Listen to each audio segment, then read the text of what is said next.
This is the first tour of the updated Model 3 by Tesla. This Model 3 facelift here with Thomas nautical fuel in 4K, full screen, full length. Let's go. Most obvious change, the lights here in the front, a new slimmer design.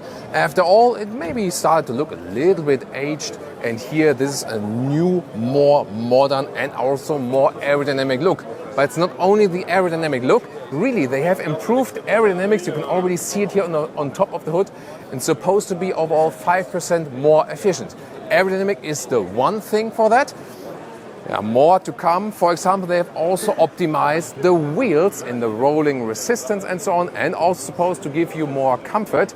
So we'll go through even more different features here. This is also a new gray color. There's also a new red color available, for example. Wheels here at the moment in 19-inch, and you will still get the normal standard range and the long range model. Standard range with rear drive only. This is here at the moment the all-wheel drive model. The battery sizes will also remain unchanged. Well, these different tires here, they have one compromise to it. They had to lower the top speed, now at 200 kilometers an hour or 125 miles an hour. For a German, that might be a problem. Yeah, I mean, 200 is actually also enough for me, I have to say. But of course, for all the different other markets, it's not a real issue then to lower the top speed. And by that, they could also improve both comfort and the rolling resistance then of the tires overall. The typical side profile of the Model 3 from the outside, this is actually unchanged. There are more solutions here in the detail. For example, when I open the doors and look at these windows here from the top, they are now dual insulated, both in the front and in the rear, and you can really literally see that. So this will massively improve the noise insulation. If you want the color names, it's Stealth Gray here or Ultra Red for these two new colors, by the way. Well, these optimizations in the aerodynamics, they actually serve both purposes: to bring down the consumption or increase the efficiency, and also to bring down the noise level on the interior. So we have both things playing together. The outside optimizations to bring down the noise level, plus the insulation then all around the vehicle in the new windows. But the question is, especially from the interior, so far there was a huge gap between the Model S and the Model 3. And so many other manufacturers have brought up their new electric vehicles, so Tesla had to do something in the interior. If you wonder about this really crowded surrounding, it's the IAA Motor Show in Munich, and also a lot of interest here in the new Model 3. Because everything we see from these upgrades is supposed to give only 1,000 euros extra in price. And that's of course kind of astonishing. Can they actually upgrade the whole level of the Model 3? Here, now again, you can see these insulation windows, both in front and the rear. You can see this and you actually feel this dual insulation there. And the door closing sound, by the way, also sounds really good considering it's a frameless door. Then inside, I need to tune down that sound on this demo mode here. Inside of the doors, soft touch top part, and also here all high-grade leather red. And this is also new, the ambient lighting, and that continues here in the inside of the doors and goes further also, like this.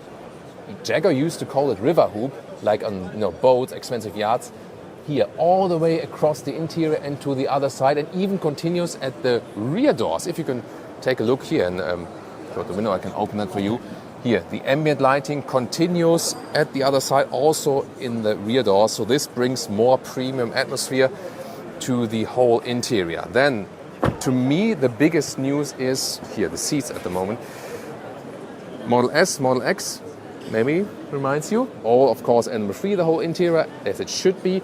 Then now perforation, of course, also bright and black is available.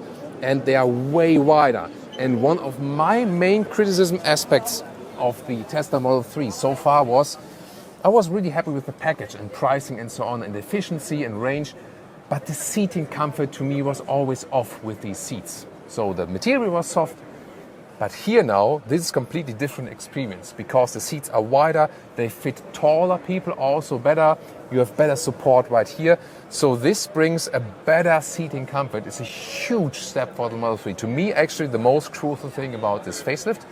As for headroom, these seats are, quite voluminous now. Let's see about the headroom.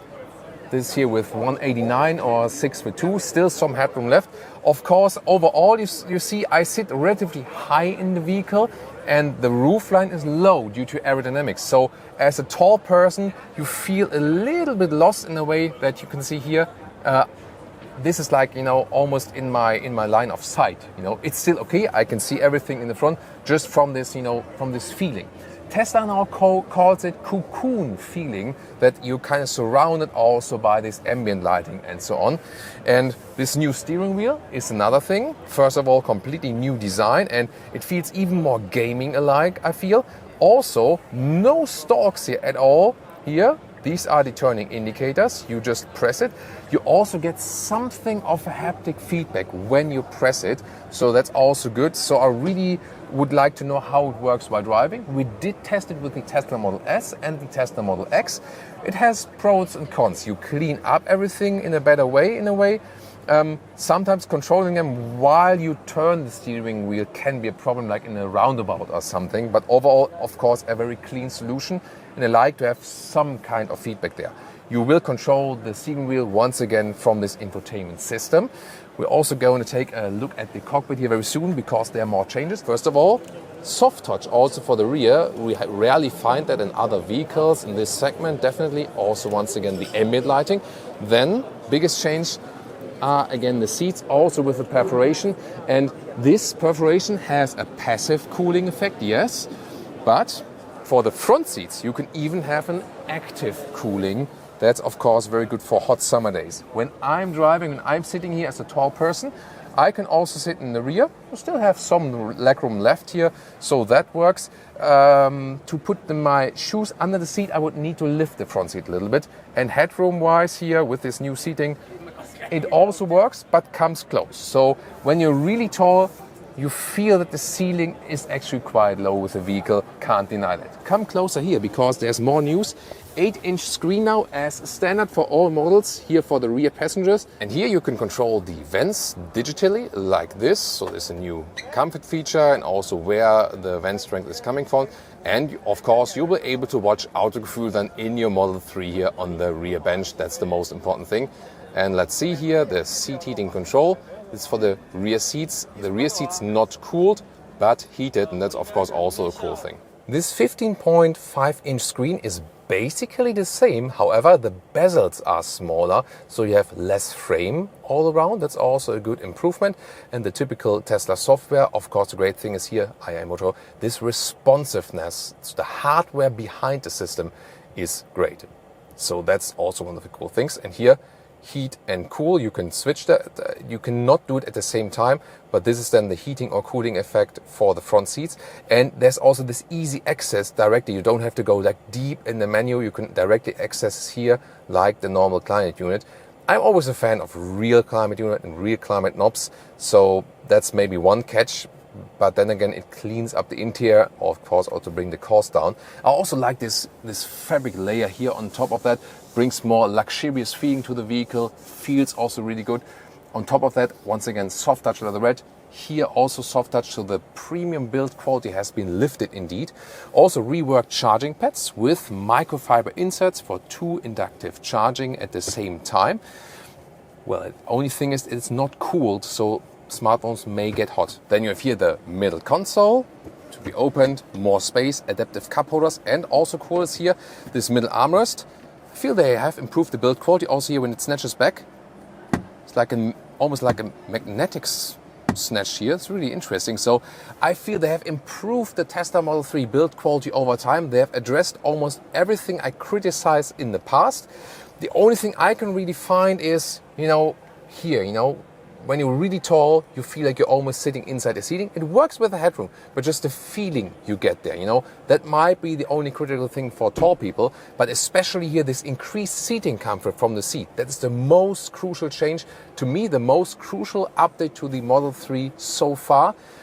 Yeah, and I'm really surprised what they did here with this vehicle and only put up the price 1,000 euros. We hardly see that in the automotive industry. So yes, a lot has been done by other manufacturers, but it seems to be also here in this, for European size, mid-size, for maybe US compact size, in this very segment here from the sedans, Tesla is back, obviously. Of course, they were never gone in a way. Very soon we will also test drive this one. And as you maybe know, we have a lot of different other Tesla content here on our channel.